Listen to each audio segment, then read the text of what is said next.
नमस्कार। Between the lines with Neeru Ranjan में आपका स्वागत है। आज हम बात करेंगे शशि थरूर की। जी हाँ, क्या शशि थरूर को कोई बड़ी जिम्मेवारी मिलने वाली है? क्या मोदी सरकार कोई बड़े पद पे शशि थरूर को बिठाने वाली है? क्योंकि बहुत सारी चीजें चल रही थी शशि थरूर को लेकर के, भाजपा में ज्वाइन करने से लेके और उनको विदेश मंत्री बनाने से लेके तमाम तरह की चर्चाएं जो हैं सोशल मीडिया पे चल रही थी। ऐसा कुछ नहीं है, लेकिन हाँ, एक बड़ी जिम्मेवारी, एक बड़ा पद जो है वो शशि थरूर को मिलने वाला है। और जो मिलने वाला है उससे शायद कांग्रेस और खासकर राहुल गांधी खुश नहीं होंगे। जो बात हुई है वो खुद प्रधानमंत्री ने इसके संकेत दिए हैं। वो संकेत कहां से मिले हैं, वो पद क्या है, इन तमाम चीजों पे आज हम चर्चा करेंगे। बिटवीन द लाइन्स इसके मायने समझने की कोशिश करेंगे। तो शुरुआत करते हैं। शुरुआत इसकी होती है उस दिन से जिस दिन जो टीम गई थी, जो सर्वदलीय प्रतिनिधि मंडल गया था विदेश, उस साथ जो टीमें थी वो सब लौट के आए थे सांसद, और प्रधानमंत्री ने उनको डिनर पे अपने घर पे बुलाया था।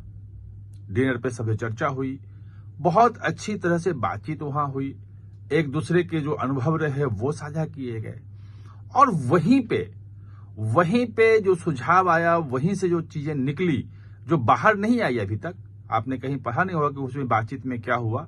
बड़े अच्छे ढंग से सब चीजें गई कि सब लोगों ने अपने अनुभव शेयर किए, प्रधानमंत्री ने शाबाशी दी, सब हुई। लेकिन वहां पे एक ऐसी बात हुई, एक ऐसी चर्चा हुई जो ये दिखाता है कि शशि थरूर को आने वाले समय में एक बहुत महत्वपूर्ण जिम्मेवारी मिलने वाली है और उनका कद जो है वो बड़ा होने वाला है, और इसकी तैयारी मोदी सरकार कर रही है। और उस दिन प्रधानमंत्री मोदी ने इसके संकेत भी दे दिए थे।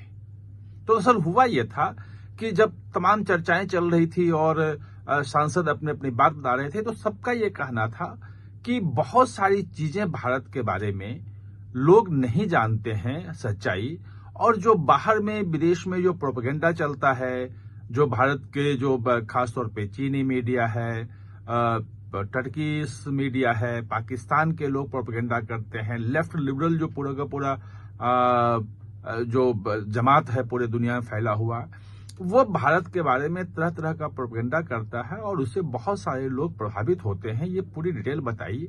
और जब वो वहां के सांसदों से या वहां के इन्फ्लुएंसर लोग हैं, जो सरकार में लोग हैं, उनसे सब मिले और जिस ढंग से सवाल पूछा गया उनसे, जो हमारे सांसद गए थे उनसे, तो उससे उनको लगा कि ये ठीक नहीं है और भारत को इस प्रोपेगेंडा को खत्म करने के लिए कोशिश करनी चाहिए। और वो कोशिश सिर्फ जो भारतीय दूतावास है, उसके अधिकारी हैं, उसके स्तर पर नहीं हो सकती है। ये भारत को कलेक्टिवली अपनी बात जो है दुनिया के सामने, दुनिया के लॉ मेकर के सामने रखनी चाहिए, ताकि भारत का सही स्वरूप, सही बात वहां पहुंच सके। और ये जब सुझाव दिया गया प्रधानमंत्री के सामने कि, तो कहा गया कि ये जो प्रतिनिधि मंडल अभी भेजा गया है, ये इसका कोई स्थायी स्वरूप दिया जाए। और स्थायी स्वरूप का मतलब ये कि कोई सांसदों की एक ऐसी टीम बने जो समय समय पर विदेश जाकर के वहां इंटरेक्शन करे, वहां लोगों को भारत के बारे में बताए, और जो प्रोपेगेंडा जो भारत के खिलाफ जो वहां चलाया जा रहा है उसकी काट कर सके। जब ये बात कही गई तो प्रधानमंत्री को ये बात समझ में आई। उन्होंने तत्काल कहा कि ये बहुत अच्छा सुझाव है, बहुत अच्छी बात आपने कही है और सरकार इस पे काम करेगी। उस वक्त तो लोगों को कुछ नहीं लगा था कि क्या होने वाला है, लेकिन इसके मायने बहुत गहरे हैं। और इसके मायने अगर आप समझने की कोशिश करेंगे तो आपको लगेगा कि राहुल गांधी को ही ले लीजिए। आपने पिछले 5-7 सालों में देखा कि जब भी वो अमेरिका जाते हैं, तमाम ब्रिटेन जाते हैं, तमाम विश्वविद्यालयों में बैठ के जाके वहां पे लोगों से चर्चा करते हैं और वो कहते हैं, उनको कहते हुए सुना गया है कि भारत में लोकतंत्र जो है वो खत्म हो गया है, भारत में तानाशाही है और किस ढंग से यहाँ पे चुनाव में धांधली हो रही है, सरकार जो है गलत कर रही है, देश में जो है डिवीजन हो रहा है, ये तमाम तरह की चीजें वो बोलते रहते हैं, उसमें डिटेल में मैं नहीं जाऊंगा। तो अब एक कमेटी जो बनने वाली है, जो मुझे बात पता चली है वो ये कि वो कमेटी जो सांसदों की बनेगी उसकी जिम्मेवारी शशि थरूर को ही दी जाएगी। कि शशि थरूर ने जिस ढंग से भारत का पक्ष रखा दुनिया के सामने, उतने अच्छे तरीके से कोई भी नहीं रख सका। और पूरी दुनिया को जहां जहां वो गए, अमेरिका गए, जहां जहां गए, तो उन्होंने मुतमईन कर दिया और कि भारत का पक्ष जो है पहलगांव हमले के बाद और ऑपरेशन सिंदूर में वो बिल्कुल सही है। अब जब भारत के खिलाफ स्थायी रूप से कोई प्रोपेगेंडा कहीं कहीं हो रहा है और ये टीमें वहां जाएंगी, तो आप ये समझिए कि एक तो सरकार का है और विदेश मंत्री हैं एस जयशंकर, वो सरकार की बात करते हैं। जो पूरा का पूरा भारतीय दूतावास है वो भारत सरकार की बात करता है। लेकिन सांसदों का जो प्रतिनिधिमंडल होगा या वो पूरी टीम बनेगी, शशि थरूर उसमें होंगे, तो वो सरकार नहीं होगी, उसमें सभी पार्टियों के सांसद होंगे और सभी जाकर के भारत की तरफ से अपनी बात रखेंगे। यानी कि आप ये कह सकते हैं कि एक शशि थरूर को एक सुपर जो है एक्सटर्नल अफेयर्स मिनिस्टर यानी विदेश मंत्री जो है विशेष रूप से उस रूप में एक दर्जा हो जाएगा। पद नहीं होगा, विदेश मंत्री नहीं होंगे, लेकिन भारत का पक्ष रखने वाली जो टीम बनेगी, जो दुनिया के देशों में आएगी, उसकी बात भी हो रही है कि कैसे वो काम करेगी। वो दरअसल ये नहीं है कैसे घूमती रहेगी, वो स्थायी तौर पे दुनिया के जो लोकतांत्रिक देश हैं, वहां के जो सांसद हैं, वहां का जो पार्लियामेंट है, उसके साथ एक इंटरेक्शन उनका लगातार चलता रहेगा। टीमें अलग अलग देश में जाती रहेंगी, वहां के सांसदों के साथ बैठ के बातचीत करेंगी।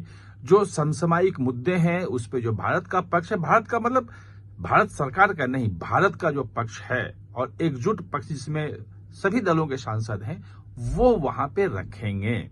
और जो प्रोपेगेंडा वहां हो रहा है मुतमईन कर दिया और कि भारत का पक्ष जो है पहलगांव हमले के बाद और ऑपरेशन सिंदूर में वो बिल्कुल सही है।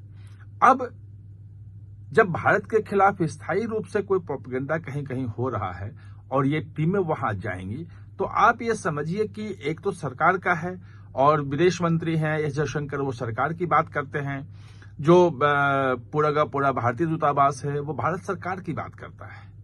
लेकिन सांसदों का जो प्रतिनिधिमंडल होगा या वो पूरी टीम बनेगी, शशि थरूर उसमें होंगे, तो वो सरकार नहीं होगी, उसमें सभी पार्टियों के सांसद होंगे और सभी जाकर के भारत की तरफ से अपनी बात रखेंगे। यानी कि आप ये कह सकते हैं कि एक शशि थरूर को एक सुपर जो है एक्सटर्नल अफेयर्स मिनिस्टर यानी विदेश मंत्री जो है विशेष रूप से उस रूप में एक दर्जा हो जाएगा। पद नहीं होगा, विदेश मंत्री नहीं होंगे, लेकिन भारत का पक्ष रखने वाली जो टीम बनेगी, जो दुनिया के देशों में आएगी, उसकी बात भी हो रही है कि कैसे वो काम करेगी।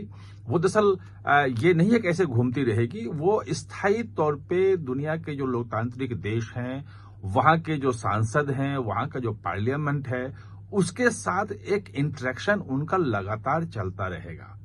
टीमें अलग अलग देश में जाती रहेंगी, वहां के सांसदों के साथ बैठ के बातचीत करेंगी। जो समसामयिक मुद्दे हैं उस पे जो भारत का पक्ष है, भारत का मतलब भारत सरकार का नहीं, भारत का जो पक्ष है और एकजुट पक्ष जिसमें सभी दलों के सांसद हैं, वो वहां पे रखेंगे। और जो प्रोपेगेंडा वहां हो रहा है वो खत्म होंगे। तो ये शशि थरूर के लिए एक बहुत बड़ी चीज देने के लिए सरकार तैयार है। और जो जानकारी मिल रही है कि इस बार जो जुलाई में जो संसद का सत्र शुरू होगा, मानसून सत्र, और उसी सत्र में इस ढंग की कुछ घोषणा हो सकती है, एक टीम बन सकती है। और अगर ऐसा होता है तो निश्चित रूप से वो कांग्रेस के लिए अच्छी चीज नहीं होगी, क्योंकि जो शशि थरूर की लोकप्रियता जो इसमें आई है ऑपरेशन सिंदूर के दौरान या पहलगांव के बाद भारत का पक्ष रखने के लिए, वो बहुत बड़ी लाइन उन्होंने खींच दी थी। और उसके बाद उनकी लाइन छोटी करने के लिए कई नेता लगे रहे, उन पे हमला भी करते रहे, उनके व्यक्तिगत चीजों पे भी करते रहे। उन्होंने जो वहां विदेशों में जाके बोला उस पे भी सवाल उठाते रहे, और जिस ढंग से टिप्पणियां की गई वो भी लोगों ने अच्छे अंदाज में नहीं लिया कि शशि थरूर अगर अच्छा काम कर रहे हैं तो उनके ऊपर हमला क्यों। और अब शशि थरूर को जब ये स्थायी तौर पे बड़ी जिम्मेवारी देने की बात हो रही है, तो निश्चित रूप से कांग्रेस को अब सोचना पड़ेगा कि शशि थरूर पे वो हमला करेंगे तो कैसे करेंगे और कितना करेंगे। आप हमारे साथ चर्चा में जुड़े, इसके लिए बहुत बहुत धन्यवाद।